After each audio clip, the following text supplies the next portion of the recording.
Segue falando de economia, mas agora vamos lá para Brasília para conversar com o senador Nelsinho Trade, que é líder do PSD no Senado e nos dá o prazer da visita ao nosso estúdio. O senador já está com a gente? Podemos conversar com o senador Nelsinho Trade? Então, ô senador, tudo bem? Bom dia, obrigado pela visita, viu? Bom dia, Rafael Colombo. É um prazer estar aqui participando mais uma vez do Jornal da CNN. Muito obrigado. Senador, qual é a avaliação do PSD? Por quanto tempo os benefícios devem ficar fora do teto de gastos e qual é o tamanho da autorização que deve ser dada ao presidente eleito Luiz Inácio Lula da Silva? Bom, primeiramente é importante ressaltar que a proposta, o projeto, a PEC, não chegou ainda para que a gente pudesse lê-la e ver o que está ali proposto. O que se tem são especulações de corredores, que vai ser assim, que não vai ser, que vai ser assado. Mas o PSD tem uma posição bastante definida no que tange ao prazo. Nós entendemos que um prazo determinado seja imperativo para poder fazer com que a análise dos impactos nos indicadores econômicos consequentes das medidas a serem implementadas possam ser, de uma maneira tranquila, analisadas por nós e por toda a sociedade brasileira. O que eu quis dizer com isso? Dificilmente, falo pelo meu partido, pelo PSD, passa dentro do nosso partido a questão de aprovar essa PEC por 4 anos, sem ter um prazo previamente determinado, seja de 1, seja de 2 anos. Muito bem. Senador, a Basília Rodrigues está aí com o senhor no nosso estúdio em Brasília, né? O recebeu por aí e, claro, está aqui com a gente para participar dessa entrevista. Basília. Eu queria saber, senador, com qual chapéu, digamos assim, né, com qual roupa o PSD vai? A de partido que está recém-integrado à base do governo eleito ou a de um partido independente, até mesmo opositor do governo eleito no Senado Federal? A gente que lida com política entende um pouco melhor, mas para o público em geral, dá para a gente falar em várias personificações. Tem o PSD enquanto partido, tem o PSD no Senado, tem um PSD, a bancada na Câmara, então sempre há uma certa fragmentação. Qual é o PSD do Senado na sua avaliação? Pró-Lula ou não? Pois bem, Basília, quero dizer ao Rafael que a Basília nos recebeu muito bem, como é praxe da sua personalidade, viu? Então estamos muito bem recebidos aqui na CNN, como a gente sempre foi. Mas quero dizer ao telespectador o seguinte: o PSD é um partido que tem como premissa o respeito à divergência que existe dentro dos nossos quadros. Lá hoje, nós temos 13 senadores, 12 do PSD e o senador Messias, que é do Republicanos, que tem um bloco formalizado conosco. Até 1º de fevereiro, o PSD tem a maior bancada no Senado da República. E dentro do PSD, nós temos integrantes do partido que são pró o governo eleito. Eu cito aqui o senador Fávaro, senador Otto Alencar, senador Alexandre Silveira e o próprio senador Omar Aziz.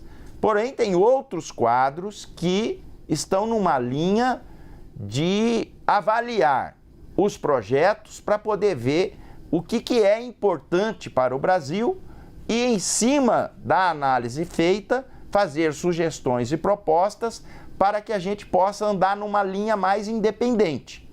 Não ser contra pelo contra, no sentido de quanto pior, melhor. O PSD não é assim, mas o PSD é formado por quadros qualificados que vão querer ser ouvidos nessa questão da PEC apresentada. Senador, essa PEC, ela levantou para usar um termo que é muito popular hoje, né, disparou um gatilho em uma parte da sociedade, não só no mercado, né, na população em geral, sobre o fim do governo Dilma Rousseff, né, onde houve descontrole fiscal, pedalada no orçamento, processo de impeachment, mas a consequência pior para a população foi a pior recessão da nossa história, né? Sem pandemia, sem nenhum fator externo que nos prejudicasse. Pelo contrário, o mundo estava crescendo naquele período. E agora, a PEC da transição trouxe de novo aquela lembrança. O Congresso Nacional, na avaliação do senhor, estará vigilante para que, caso essa memória seja de fato reativada pelo governo eleito, que tem dado alguns sinais nesse sentido, o Congresso estará vigilante para impedir que se repita agora o que aconteceu naquele período da história? Com certeza. Os dissabores que acontecem dentro das circunstâncias políticas e na nossa vida, devem ser tirados como lições para que a gente não cometa os mesmos erros e que a gente apresente medidas dentro de uma sintonia com a sensatez e a realidade. Mas eu digo a você, assim, de uma forma muito tranquila, que eu acho muito improvável o governo eleito liderado pelo presidente Lula, que disputou 6 eleições para presidente e ganhou 3, cometer algum erro nesse sentido que, na minha avaliação, poderia ser um erro muito primário. Eu penso que, às vezes, uma fala até diante do quadro que nós estamos atravessando e da ansiedade que isso está gerando dentro do mercado, da sociedade, possa ser mal interpretada e daí sim gerar esse desconforto todo. Agora, você perguntou em relação ao Congresso. O Congresso está atento, sim. Tivemos aí um privilégio de ter um relator do orçamento muito sensato, muito equilibrado, que é o senador Marcelo Castro. Não poderia estar em melhores mãos. Ontem mesmo conversei longamente com ele a respeito dessa situação, até para poder receber dados de quem vai escrever o texto do relatório da Lei Orçamentária Anual, porque depois que passar essa PEC, vai ter que ser inserido no relatório do Marcelo Castro. Agora, uma PEC é bom, porque o telespectador tem que entender o que é isso aí. Uma PEC é uma proposta de emenda constitucional. E para ela ser aprovada, ela tem que ter o que a gente chama lá do voto qualificado, que não é a maioria simples, é a maioria absoluta do colegiado do Senado. E não é fácil você conquistar isso. Além do que, uma PEC, ela tem que ter 2 turnos de votação. Vamos dizer, passou no primeiro turno com os votos necessários, ótimo, aí vai ter o segundo turno numa sessão subsequente.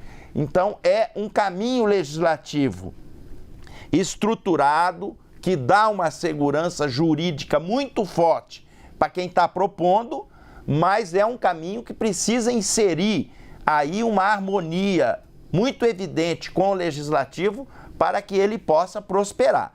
E o presidente Lula é um ser político. Ele já foi deputado federal, ele já ajudou nas articulações do seu próprio governo, do governo da sua sucessora, que foi a presidente Dilma, e eu tenho, assim, quase que a convicção certa de que ele não vai deixar isso correr solto e vai, no momento certo, entrar no meio para conduzir isso da melhor maneira possível. Porque o que a gente quer do PSD é o Brasil andando para frente.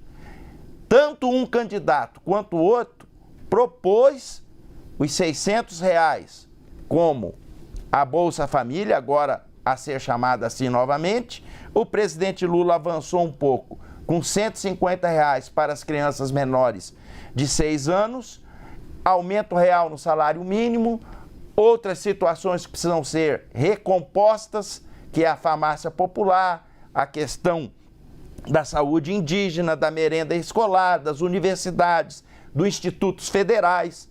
Ora, qual o senador que está lá dentro do Senado ou o deputado que está dentro da Câmara que vai se posicionar contra uma reorganização, uma reestruturação desses pontos básicos que são essenciais para a sociedade brasileira. Então, nós estamos prontos para poder ajudar. Agora, dentro de uma responsabilidade em que esses impactos possam vir a ser medidos periodicamente, a fim de que não venha a causar consequências econômicas no mercado, na disparada de dólar, na questão de inflação voltar, coisa que era de um passado, graças a Deus, longínquo, que a gente não quer mais que aconteça. Conversamos com o senador Nelsinho Trade, líder do PSD no Senado. Senador, mais uma vez, obrigado pela visita ao estúdio da CNN. A Brasília tem aí o caminho para o melhor cafezinho da capital federal aí, viu?